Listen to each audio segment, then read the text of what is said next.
আমরা অত্যন্ত আনন্দিত যে আজকে বাংলাদেশের ইতিহাসে বিশেষ করে এমপিভুক্ত শিক্ষকদের ইতিহাসে এটা একটা মাইল ফলক হয়ে থাকবে বলে আমরা বিশ্বাস করি।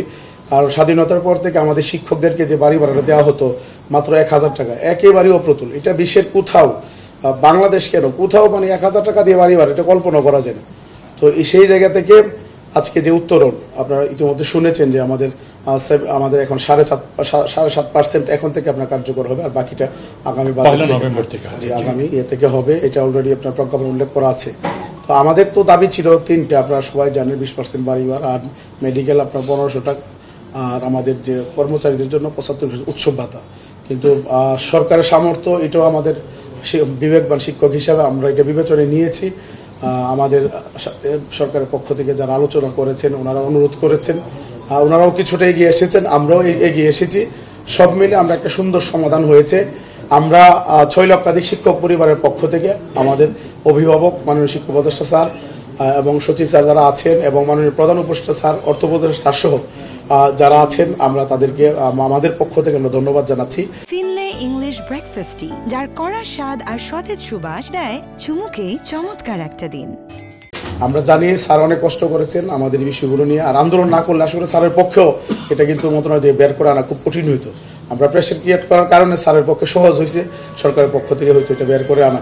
তো আমরা বিশ্বাস করি এমপিভুক্ত শিক্ষা যতদিন থাকবে স্যারের নামটা ঘুরে ফিরে আসবে, যে এমপিভুক্ত শিক্ষকরা 55 বছর পরে প্রথমবারের মতো পার্সেন্ট আকারে বাড়ি ভাড়া পেয়েছে স্যারের মাধ্যমে। আমরা বিশ্বাস করি স্যার এবং স্যারের টিম যারা আছেন ওনাদের কথাগুলো হয়তো ঘুরে ফিরে আসবে। আমরা হয়তো একসময় স্মৃতিচারণ করব যে আমরা এইভাবে মিটিং করেছিলাম, কারা কারা ছিল, হয়তো আমরা এগুলো স্মৃতিচারণ এক সময় করবো। তো আমি স্যারকে আমরা অনেক কষ্ট করছি, এটাও স্যার বলছেন, আমাদের অসহনীয় কষ্ট করছি। কারণ শহীদ মিনারের মতো জায়গায় একেবারে খোলা, আপনার ওখানে দাঁড়ায় থাকা যে কি কষ্টের, এটা সাংবাদিক ভাইরা আপনারা নিজেরাও ছিলেন। তো আমাদের কষ্টের জায়গা থেকে হয়তো আমাদের শব্দ চয়নে দু একটা ভুলভ্রান্তি হয়েছে, এটা আমরা স্বীকার করি। আমরা আমাদের অভিভাবক হিসাবে এবং আমরা যেহেতু ওনার সন্তান তুল্য, আমরা স্যারের কাছে আমরা ক্ষমা চাই। স্যার অবশ্যই ক্ষমার দৃষ্টিতে দেখবেন আমাদের প্রতি। আরেকটা বিষয় হচ্ছে, সেটি হচ্ছে আমাদের আমরা ইনশাল্লাহ আমরা এখানে ঘোষণা দিচ্ছি যে আমরা আগামীকালকে থেকে আমাদের শ্রেণীকক্ষে ফিরে যাবো ইনশাল্লাহ।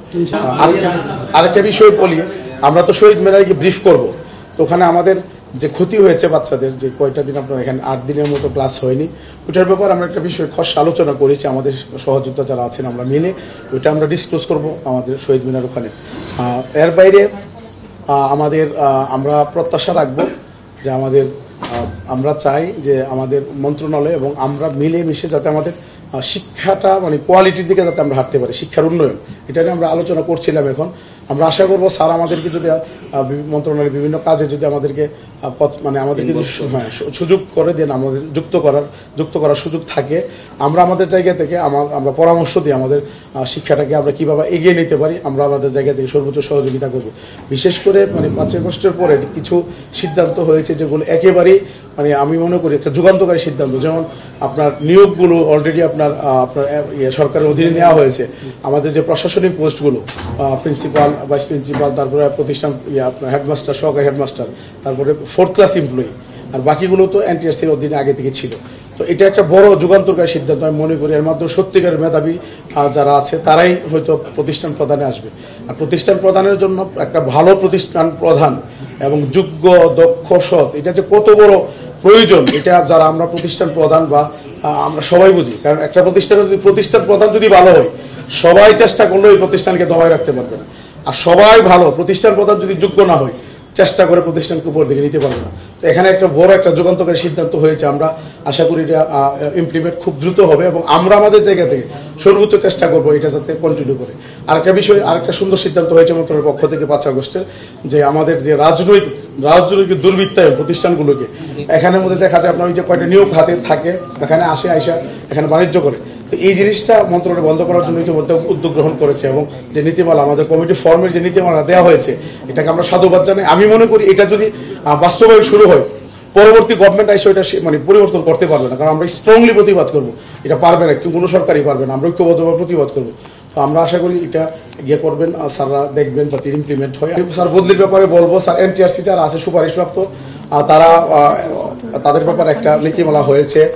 পাশাপাশি আরেকটা পক্ষ স্যার রিড করে দিছে, এখন স্যার এর দুইটাই বন্ধ হয়ে আছে।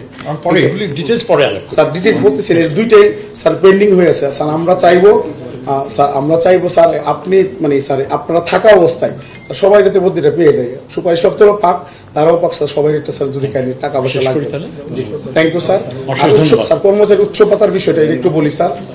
উচ্চ ভাতার বিষয়ে আমাদের কর্মচারীদের উচ্চ ভাতার বিষয়ে আমাদের খুব স্যারের কাছে আমাদের একটা রিকোয়েস্ট ছিল, আমরা সর্বোচ্চ চেষ্টা করছি এবং কর্মচারীদের একজন প্রতিনিধি আমরা নিয়ে আসছি এই জন্য যাতে তারা বুঝে যে তাদের বিষয়ে আসলে আমাদের অবস্থানটা ক্লিয়ার, তারা যাতে বাইরে গিয়ে এসে কথা বলতে পারে।